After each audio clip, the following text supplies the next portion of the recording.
आज का topic second unit Shiv Sarvodaya. ये भी हठयोग का एक ग्रंथ माना जाता है। शिव सर्वोदय ये बुक आपको मिल जाएगी इंटरनेट पे भी।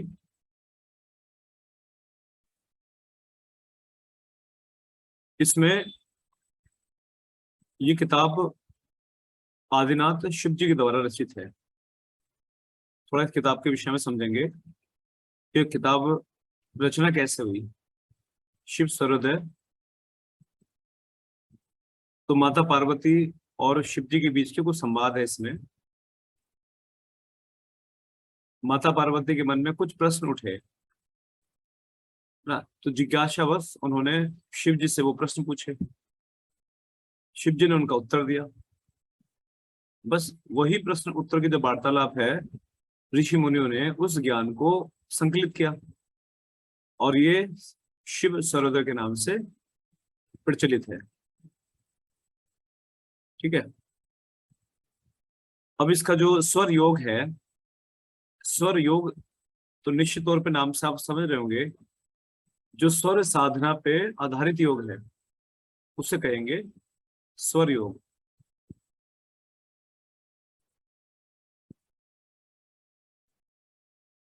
अब ये पूरा जो प्राणायाम है असल में ये स्वर योग साधना ही है। आप जितना भी अनुलोम विलोम चंद्र भेदन सूर्य भेदन इस तरह के प्राणायाम करते हैं आप, ये सब स्वर साधना पर आधारित है। तो इसी को पढ़ेंगे आज हम। शिव सर्वोदय। स्वर योग क्या है ये हमने समझा। स्वर योग योग साधना जो स्वर पर आधारित है उससे स्वर योग कहेंगे। इसका जन्म कैसे हुआ? आदिनाथ शिव जी के द्वारा। कैसे हुआ? माता पार्वती और शिव जी के बीच का जो संवाद है, जो प्रश्न उत्तर है उनके बीच के, उनके आधार पर हुआ। माता पार्वती ने क्या प्रश्न किए, क्यों किए?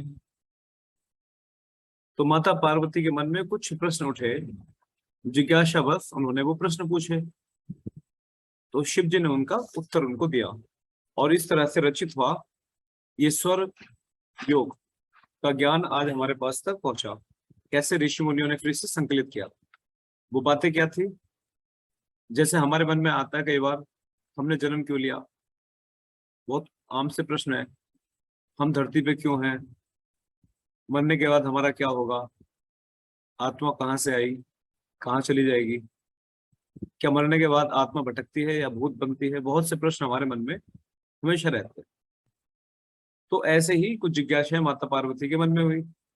उन्होंने कहा कि हे नाथ, ये बताइए,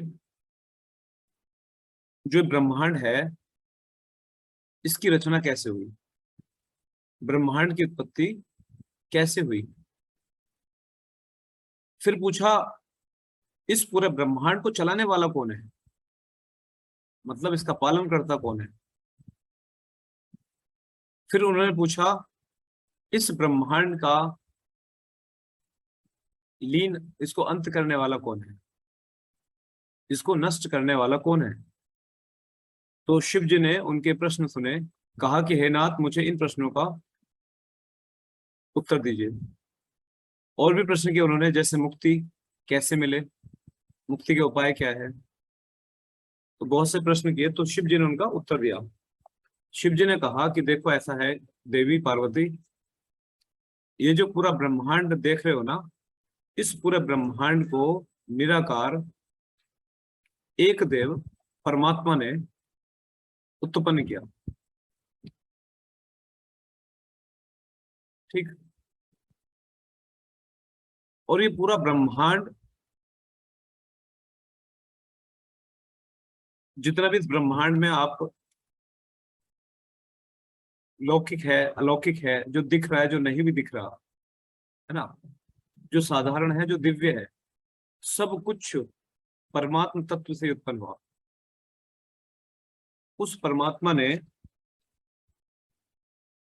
सबसे पहले अपनी योग माया से, अपनी शक्तियों से आकाश को उत्पन्न किया। ये बात उपनिषदों में भी कही गई इसी तरह से। उस परमात्मा ने अपनी शक्ति से, योग माया से आकाश को उत्पन्न किया। सबसे पहले आकाश से फिर उत्पन्न क्या हुआ? वायु। आकाश से फिर वायु की उत्पत्ति हुई, और वायु से फिर तेज की उत्पत्ति हुई या अग्नि। तेज से जल की उत्पत्ति हुई, और जल से पृथ्वी उत्पन्न हुई।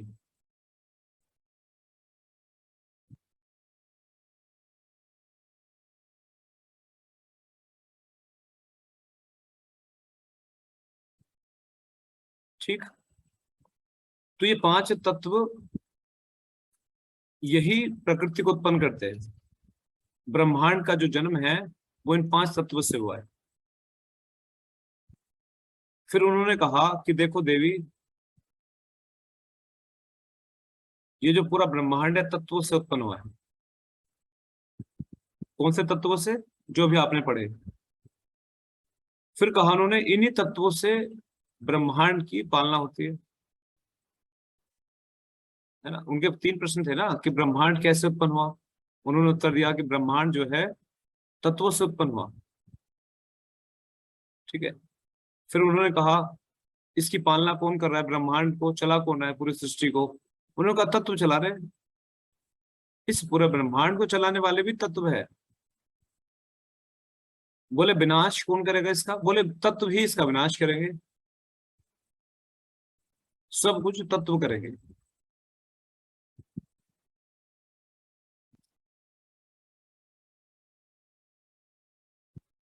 फिर उन्होंने फिर प्रश्न किया तत्व कैसे उत्पन्न हुए। तब उन्होंने उत्तर दिया कि जो तत्व है ये माया रहित होकर निराकार एक देव परमेश्वर ने उत्पन्न किया, परमात्मा ने उत्पन्न किया। जो भी हमने बात की थी कि परमात्मा ने पहले आकाश को उत्पन्न किया, फिर आकाश तत्व से वायु की उत्पत्ति हुई, फिर वायु तत्व से तेज अग्नि की उत्पत्ति हुई, फिर अग्नि तत्व से जल की उत्पत्ति हुई, फिर जल तत्व से पृथ्वी की उत्पत्ति हुई। इस तरह से पांच तत्व उत्पन्न हुए। और ऐसे ही जैसे पांच तत्व है, हर एक तत्व पांच पांच तत्वों का विस्तार करता है। कुल मिला के पांच पंजे 25, टोटल 25 तत्वों का ये सृष्टि प्रक्रिया है। जो पूरी सृष्टि प्रक्रिया में 25 एलिमेंट्स है, यही सब कुछ करते हैं।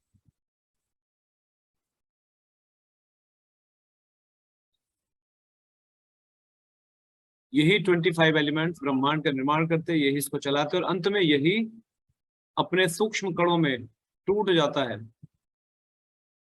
जैसे एक मिट्टी का ढेला, मिट्टी का डला पत्थर, अगर आप उसे तोड़ोगे तो वो बारीक बारीक कणों में टूट जाएगा, मिलाओगे तो वो एक पत्थर बन जाएगा। इसी तरह से जब ये तत्व मिलते हैं, इनका सृष्टि प्रक्रिया निर्माण कार्य करते हैं, तो ये सृष्टि को जन्म देते हैं। और जब ये खत्म होते हैं तो यही आपस में पूरी तरह से सूक्ष्म अणुओं में, सूक्ष्म अपने रूप में चले जाते हैं। ऐसे माता पार्वती ने और भी प्रश्न किए थे उनसे कि हे नाथ, ये बताइए कि मुक्ति कैसे मिलती है, मुक्ति के उपाय क्या है। तब उन्होंने बहुत सारी बातें बताई उनको। उन्होंने कहा कि परमात्मा ये बताइए, हे नाथ ये बताइए कि तीनों कालों का ज्ञान कैसे हो सके, भूत वर्तमान भविष्य का ज्ञान कैसे हो, मृत्यु में विजय प्राप्त कैसे हो। इस तरह के प्रश्न उन्होंने काफी सारे किए। फिर आपका टॉपिक आता है ये प्राण शक्ति। अभी प्राण शक्ति क्या है? एक ऐसी शक्ति है प्राण शक्ति जो हम सबको जीवित रखती है।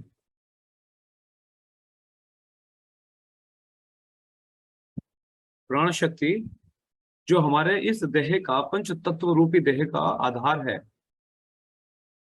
जो उसे जीवन प्रदान करती है, जिसके कारण हमारे देह में चेतना व्याप्त है, और जिसके आधार के बिना, जिसके बिना ये शरीर निष्क्रिय है।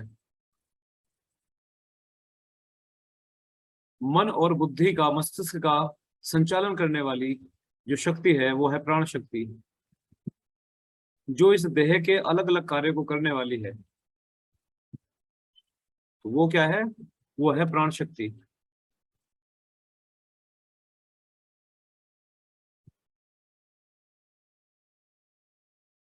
तो आगे शिव शरदों में माता पार्वती ने शिव जी से फिर प्रश्न किए कि हे नाथ, ये बताइए कि मुक्ति कैसे हो, हमें इंसान को वर्तमान भूत भविष्य का ज्ञान कैसे कर सके। तो उन्होंने कहा कि देवी, ये सब जानने के लिए जो स्वर का ज्ञान है वो होना अनिवार्य है। जो स्वर ज्ञान है वो होना जरूरी है, और ये ज्ञान अत्यंत गोपनीय है। जो स्वर विज्ञान है वो अत्यंत गोपनीय है। बल्कि उन्होंने तो ये भी कहा, शिव जी ने, कि जितने भी दुनिया में ज्ञान है, परम गोपनीय ज्ञान है, उन सब सबसे ऊपर है ज्ञान। ये इतना गोपनीय है। गोपनीय में भी सबसे ज्यादा गोपनीय ज्ञान है स्वर विज्ञान। जितने भी ज्ञान है, चाहे वो वेद हो, शास्त्र हो, तरह तरह की स्मृतियां हो, वेदांग हो, है ना, उन सभी में सबसे ऊपर है स्वर ज्ञान। और इसे जानने के बाद ही मुक्ति संभव है। ठीक, इसे जानने के बाद ही मुक्ति संभव है।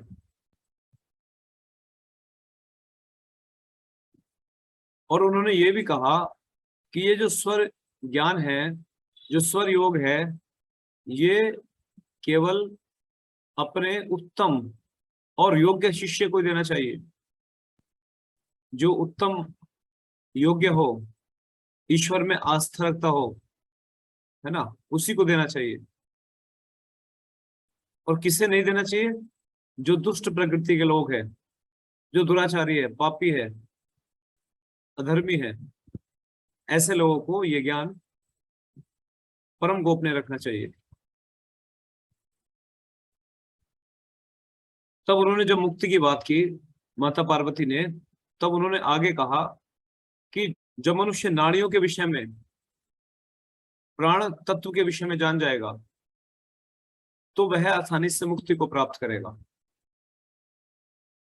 जब मनुष्य प्राण तत्व के विषय में, नाड़ियों के विषय में, और जो तीन मुख्य नाड़ियां हैं, इड़ा, पिंगला और सुषुम्ना, इन तीन नाड़ियों के विषय में जान जाएगा, तब वह मुक्ति को प्राप्त करेगा।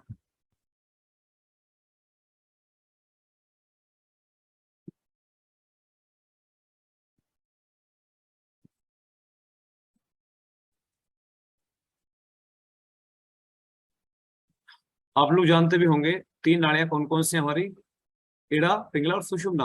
अभी इड़ा नाड़ी का स्थान कहाँ पे है?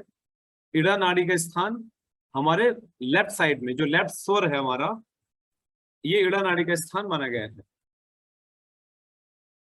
जो लेफ्ट स्वर है हमारा, ये इड़ा नाड़ी का स्थान है। और जो राइट स्वर है हमारा, वो पिंगला नाड़ी का स्थान है।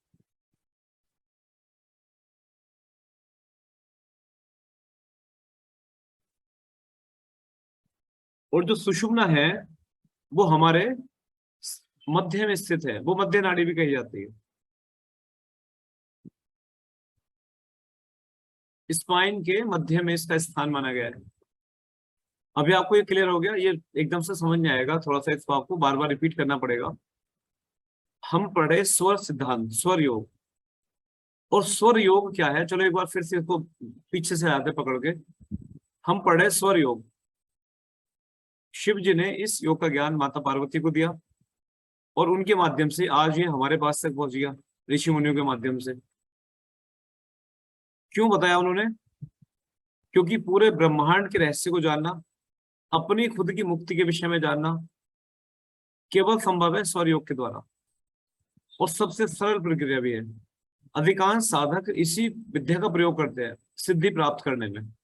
जो लोग हिमालय पे ऋषि मुनि हैं, उन अधिकांश लोग इसी विद्या का प्रयोग करते हैं। ठीक। और यहां तक कह दिया कि जितने भी ज्ञान दुनिया में हैं, उन सब से ऊपर है स्वर ज्ञान। कहा कि ये ऐसा ज्ञान है, इससे आप दुनिया में जो भी कुछ चाहो सब कुछ पा सकते हो। आप जो चाहो, यहां तक कि आप धन चाहते हो धन भी मिल जाएगा, मतलब लक्ष्मी चाहते हो लक्ष्मी मिल जाएगी, सुख चाहते हो सुख मिल जाएगा, वैभव ऐश्वर्य सब मिल जाएगा, एक अच्छा मित्र, संतान, ठीक है, पुत्र, पुत्री, ये सब आपकी स्वेच्छा से प्राप्त करना संभव है, केवल स्वर योग के द्वारा। काफी कुछ इसके विषय में कहा है आगे इन्होंने। आप जो चाहते हो, आप राजयोग चाहते हो, राजा बनना चाहते हो, वो भी स्वर योग से हो जाएगा। आप सिद्धि चाहते हो कोई, वो भी स्वर योग से मिल जाएगी आपको। अब टॉपिक हम पढ़ रहे हैं कि स्वर के कितनी अवस्थाएं हैं। 3 अवस्थाएं स्वर की है। कौन कौन सी? दाएं स्वर, बायां स्वर और मध्य स्वर। अब ब्रैकेट में लिखना है दायां स्वर मतलब पिंगला नाड़ी, बायां स्वर मतलब इड़ा नाड़ी, और मध्य स्वर मतलब सुषुम्ना नाड़ी। अब देखो, इन्हें त्रिकोण एनर्जी सिस्टम भी कहा गया। कैसे? देखो, हम एक सेकंड के लिए आप ये देखो, समझने के लिए, अभी आप लिखना कुछ मत, थोड़ा समझने के लिए देखो, हम लोग जिंदा कैसे हैं? हम जिंदा कैसे हैं, कभी गौर किया आपने? अगर विज्ञान की भाषा देखोगे तो आप सांस ले रहे हो, एनर्जी, आप खाना खा रहे हो, है ना, ऑक्सीजन मिल रही है आपकी बॉडी को, खाने से ऊर्जा मिल रही है आपको, और आप जिंदा हो। ये तो विज्ञान की भाषा हो गई। इसकी भाषा क्या है? ये कहता है कि आपके अंदर प्राण वायु जाती है। प्राण वायु जब आपके नासिका से प्रवेश करती है तो वो अलग अलग नाड़ियों में विभाजित हो जाती है। हमारे शरीर में कुल 72,000 नाड़ियां कही गई है।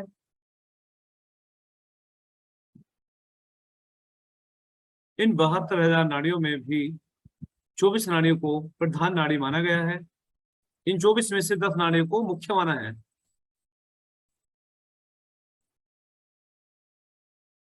और इन 10 नाड़ियों में से भी सबसे ज्यादा महत्वपूर्ण माना है 3 नाड़ियों को। अब वो 24 नाड़ियां कहाँ कहाँ पे गई, कैसे कैसे गई, उनका स्थान समझते हैं। नाभि से 10 नाड़ियां ऊपर चली गई और 10 नाड़ियां नीचे चली गई नाभि से। 2 नाड़ियां दाईं तरफ चलेगी तिरछी, और 2 नाड़ियां बाईं तरफ चलेगी तिरछी।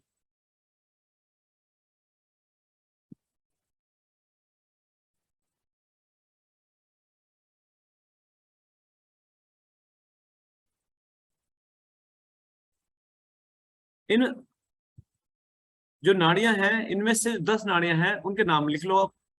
वो 10 नाड़ियां कौन कौन सी हैं? इड़ा नाड़ी, इसका स्थान कहाँ पे? हमारे लेफ्ट नोस्ट्रिल। फिर लिखो आप पिंगला नाड़ी, पिंगला नाड़ी, इसका स्थान है राइट नोस्ट्रिल।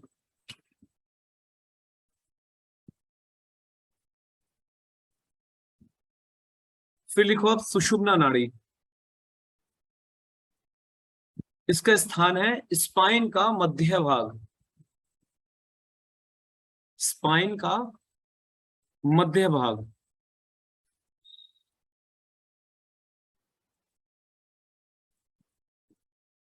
फिर लिखो चौथी नाड़ी है गांधारी, ये हमारी लेफ्ट आईज में, जो हमारी बाई आंख है, लेफ्ट आई या बाम नेत्र। फिर लिखो हस्त जिह्वा, हस्त जिह्वा,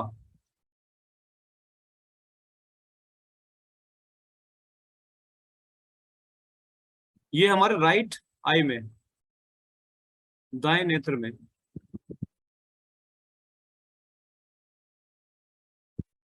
फिर लिखो आप पूसा, पूसा हमारे दाहिने कान में है।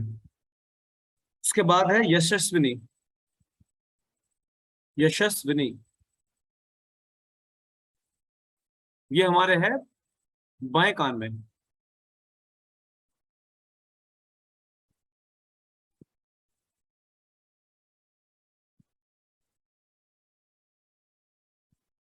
फिर है अलम भूसा।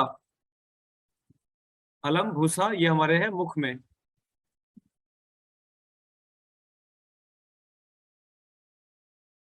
ये सब नाम आप पहली बार सुनोगे, इसलिए गलत सही लिख लो, अपना करेक्ट कर लेना इंटरनेट से। अलम भूसा। फिर कुहू। कुहू नाड़ी, इसको कहा गया है लिंग देश में, लिंग प्रदेश में।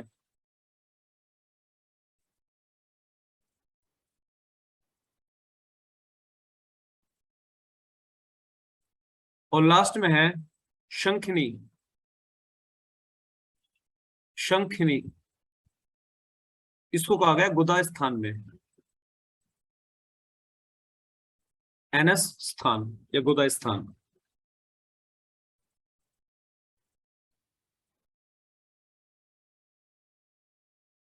ठीक है, अब हम समझेंगे जो ये त्रिगुण एनर्जी सिस्टम है ये क्या है।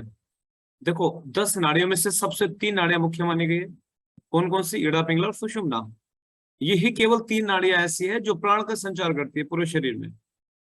केवल ये 3 नाड़ियां हैं।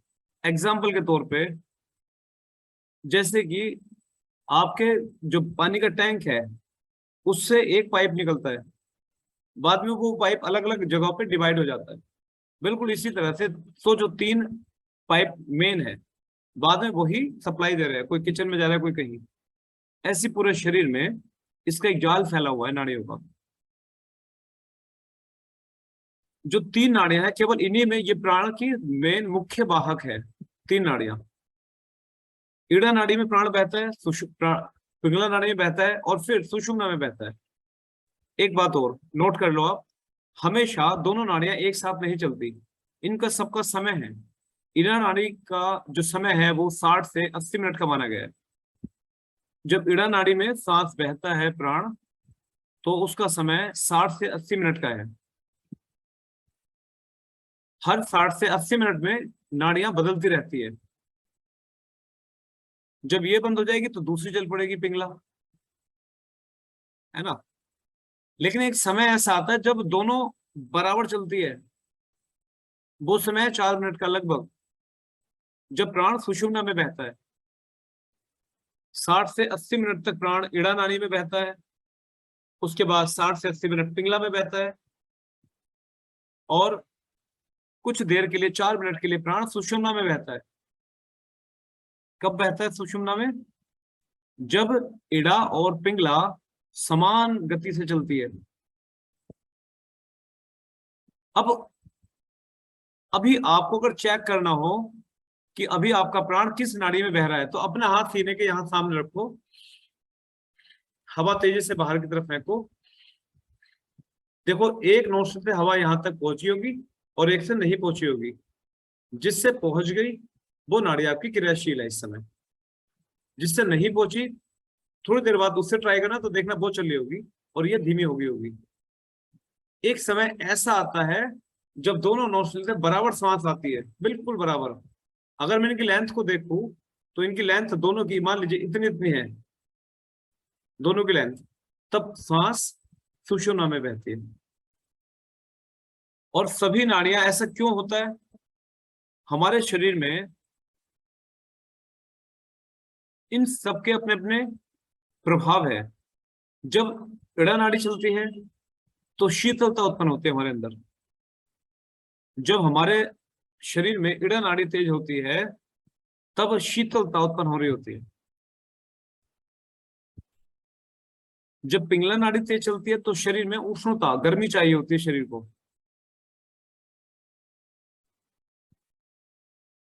और जब हमें पीस, शांति चाहिए होती है, तब हमारी सुषुम्ना नाड़ी चलती है।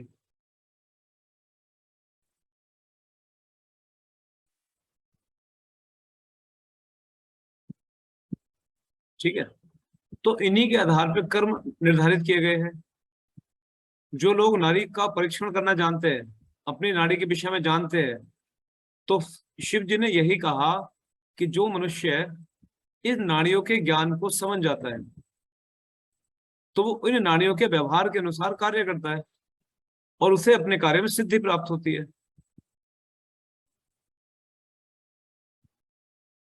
यही यही स्वर विज्ञान है।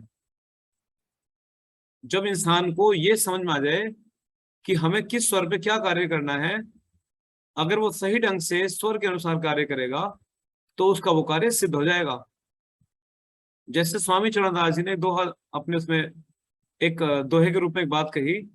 क्या कहा कि दाएं स्वर भोजन करे, बाएं पीवे नीर। दाएं स्वर भोजन करे, बाएं पीवे नीर। जो साधक ऐसा करे, रोग ना पावे शरीर।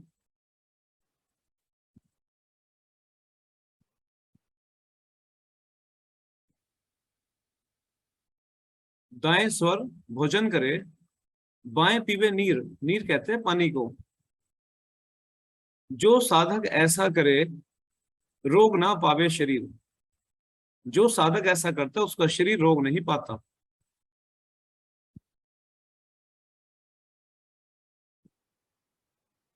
फिर स्वामी चरणदास ने एक और दोहा कहा इसके विषय में, स्वर योग के विषय में। क्या कहा? अब बाएं स्वर भोजन करे, उल्टा इसका, बाएं स्वर भोजन करे और दाएं पीवे नीर। बाएं स्वर भोजन करे, दाएं पीवे नीर। 10 दिन भूल लियो ये करे, रोग पावे शरीर।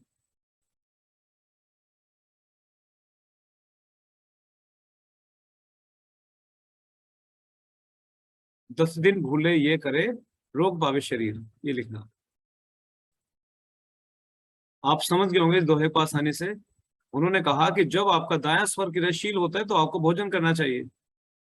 जब आपको पानी पीना है तो चेक कर लीजिए आपका बायां स्वर चल रहा है या कौन सा चल रहा है। अगर बायां स्वर चला है तो पानी पियो।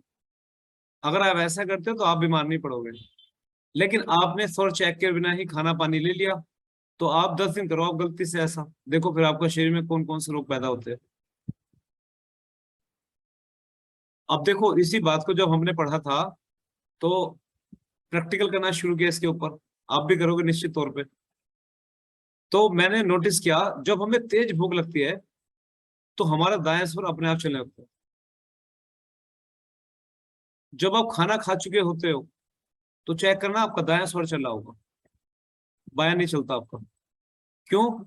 क्योंकि गर्मी ही भोजन को पचाती है। जो हीट है वो भोजन को पचाने का कार्य करती है विज्ञान की भाषा में। तो ये है इसका ऊर्जा का पूरा एक सिस्टम हमारे शरीर में।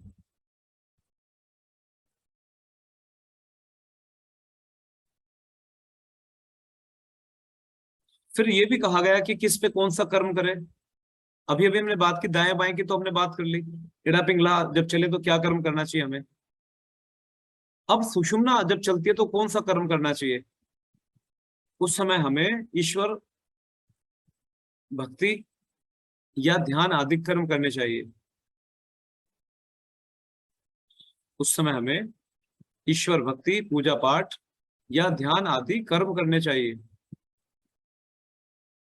ये जो साधक है, जितने भी तपस्या है साधक है जो घर त्याग के साधना में लगे हुए योग की, कहा जाता है कि जैसे हम सामान्य इंसानों का 60 और 80 मिनट तक एक स्वर चलता है, 60-80 मिनट दूसरा चलता है, इनका ऐसा नहीं होता। इनका लगातार ये चलता है सुषुम्ना।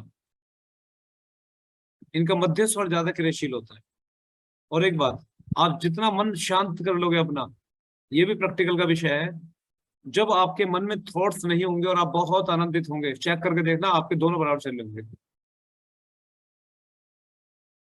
हम जब आनंदित नहीं होते, तनाव में होते हैं, विचारों से घिरे होते हैं, तो हमारे स्वर फ्लक्चुएट कर रहे होते हैं।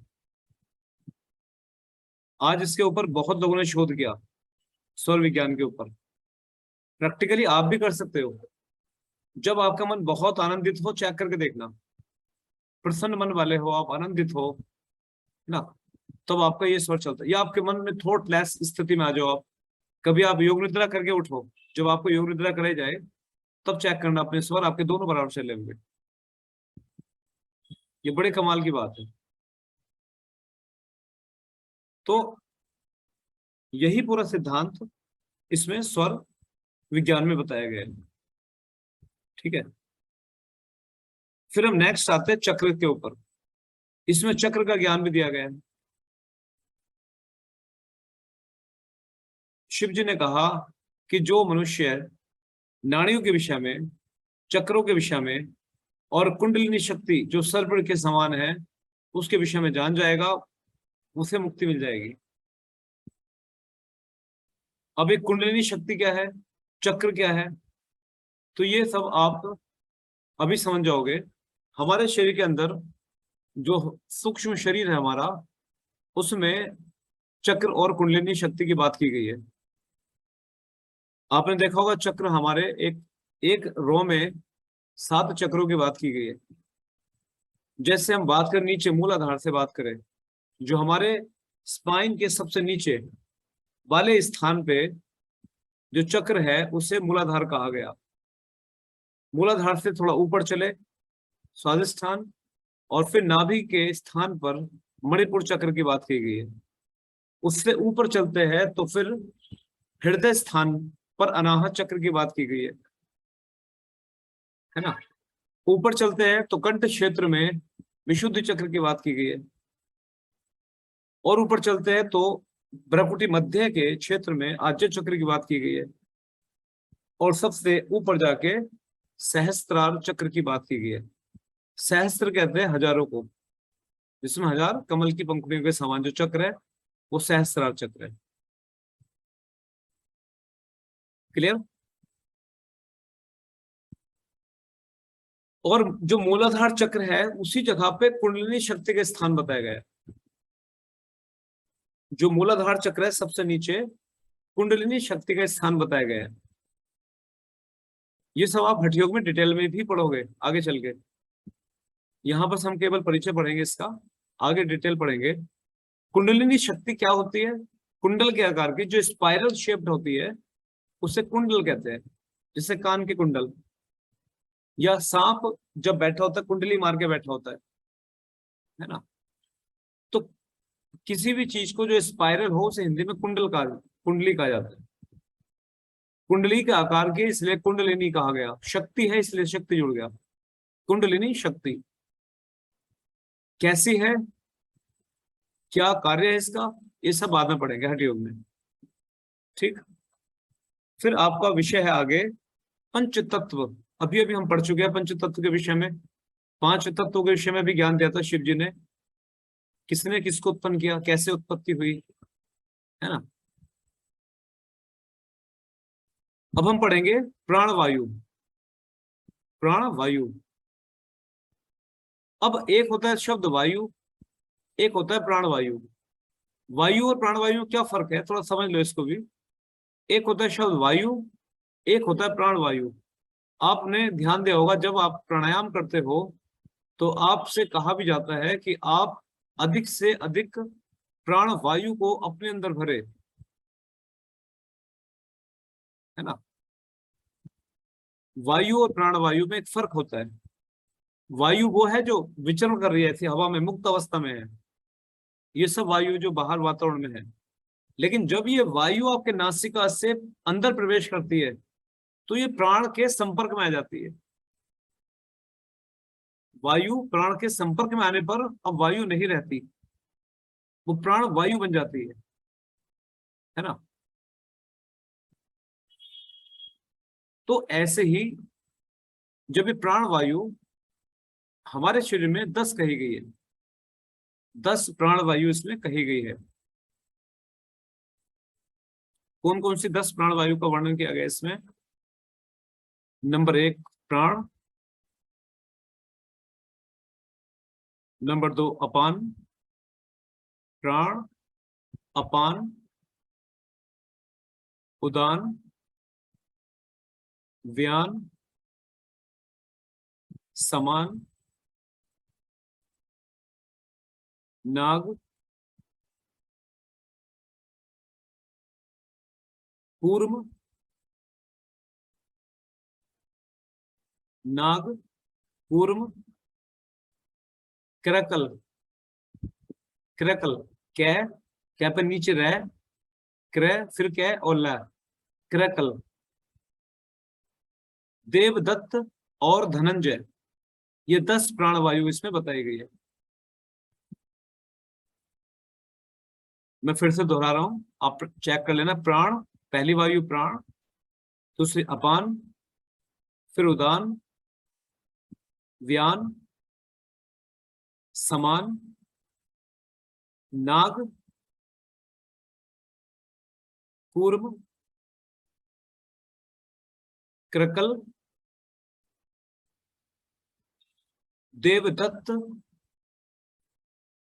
और धनंजय।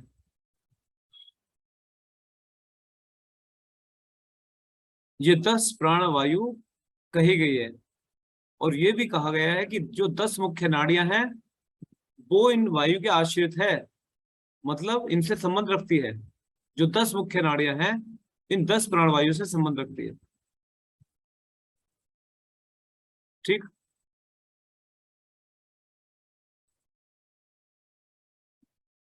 तो ये हो गए हमारे चक्र, पंचतत्व और प्राणवायु। फिर आता है स्वर की एक्टिविटीज को आप कैसे ऑब्जर्व करोगे। तो ये भी हम अभी पढ़ चुके हैं। देखो, यदि हमारा जो वायु स्वर तेज चल रहा है उससे हम ऑब्जर्व करते हैं कि हमारा कौन सा स्वर एक्टिवेट है। मान लीजिए अगर ये चल रहा है तो ये एक्टिव है, ये चल रहा है तो ये एक्टिव है, और दोनों बराबर चले तो सुषुम्ना एक्टिव है। इस तरीके से हम ऑब्जर्व करते हैं। फिर कहा क्लिनिकल एप्लीकेशन ऑफ स्वर साधना। आप रोगों के प्रति कैसे स्वर को अप्लाई करोगे। मान लीजिए किसी को जुकाम खांसी है तो आप कौन सा स्वर किस तरीके से उनके ऊपर अप्लाई करोगे। तो देखो, इनकी प्रकृति है, हम भी जानते हैं सब। जो सूर्य स्वर है उसकी गर्म प्रकृति है, अभी हमने पढ़ा था कि वो ऊष्मा उत्पन्न करता है, गर्मी को पैदा करता है। जो दूसरा स्वर है उसकी शीतल प्रकृति है, वो शमन का कर्म करती है, शांत करने का काम करती है।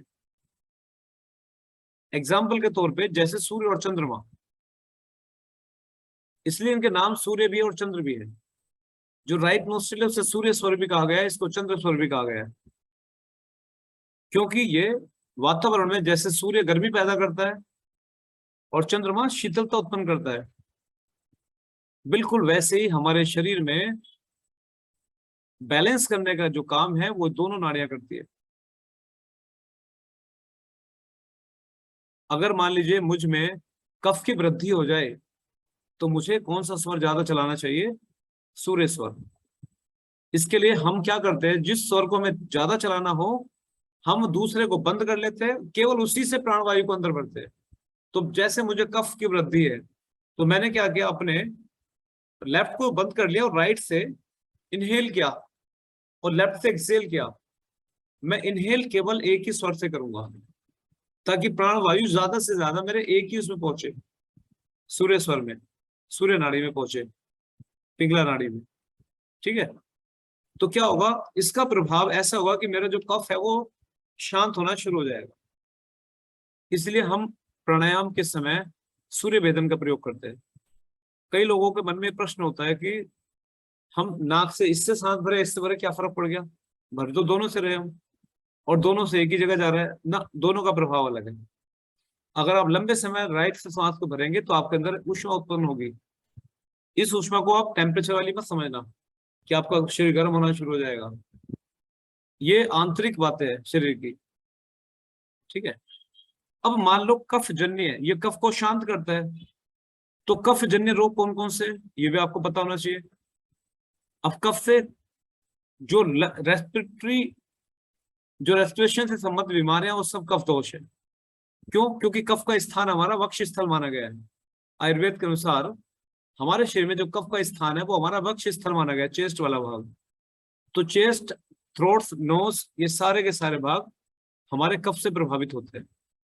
तो ब्रोंकाइटिस हो जाएगी, अस्थमा या ब्रोंकाइटिस, या फिर किसी को श्वास की और समस्याएं या नजला जुकाम या कफ से संबंधित रोग जैसे बाल पकना, बहुत सी चीजें हैं। इन सब में ये अभ्यास काम देगा। समझ में आया आपको? इस तरीके से हम अप्लाई करेंगे स्वर विज्ञान को। यदि किसी को शमन करना है, जैसे कोई बहुत क्रोधित प्रकृति का इंसान है, किसी का बाहर गर्मी निकल रही है शरीर में, पित्त बाहर निकल आए, पित्त की वृद्धि होगी शरीर में, स्किन की समस्याएं हो गई, ये पित्त का शमन करता है। तो पित्त से उत्पन्न होने वाली जितनी भी व्याधियां हैं उन सभी को ये शांत करता है। तो जिन जिनको भी मान लीजिए किसी को हाइपर एसिडिटी है, हाइपरटेंशन है या स्ट्रेस है, इन सभी में, या बहुत क्रोधित है कोई इंसान है, ऐसे इंसान को चंद्र स्वर का प्रयोग कराया जाएगा। आप ऐसे इंसान को राइट को बंद करा के देर तक प्राण वायु को चंद्र नाड़ी में प्रवाहित करना है, ईड़ा नाड़ी में। समझ गया?